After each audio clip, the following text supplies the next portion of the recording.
Thank you, Kim. The son of a missing hiker, tragically found dead in the Arcadia management area yesterday, is talking to us tonight about his loss. Crews were searching for Patty Pendleton for a week after she went missing while on a hike with her dogs in the Arcadia management area. Mike Pendleton shared with us his fond memories of his mother and how he plans to honor her life going forward. Reflecting on memories of Thanksgiving, Mike Pendleton remembers his mother, Patty. We had Thanksgiving at my house on Thursday, and we had dinner at her house on Sunday. We were looking at a bunch of different maps. She was talking about some trails that she was planning to hike in the future. Little did he know it would be the last holiday they'd spend together. A 6-day-long search ending in the worst possible way. Hikers discovered Patty's body after hearing her barking dogs. She was found in thick brush where DEM officials say it appears she had sought shelter overnight Monday after veering off the yellow marked trail in Arcadia management area in Exeter.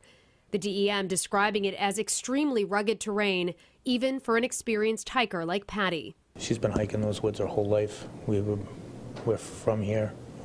I grew up in Arcadia. I did a lot of Boy Scout events in Arcadia.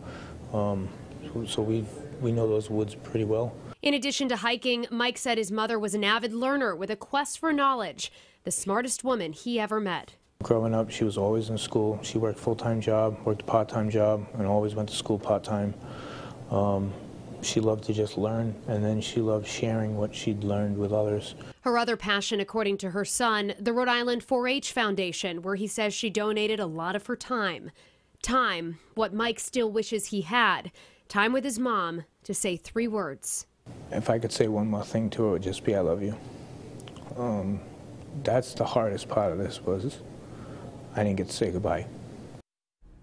Mike has set up a GoFundMe page in his mother's name. He's hoping to raise money to improve safety on the trails at Arcadia Management, which he says are in poor shape. If he's unable to do that, he wants to donate the money to Rhode Island 4-H Foundation.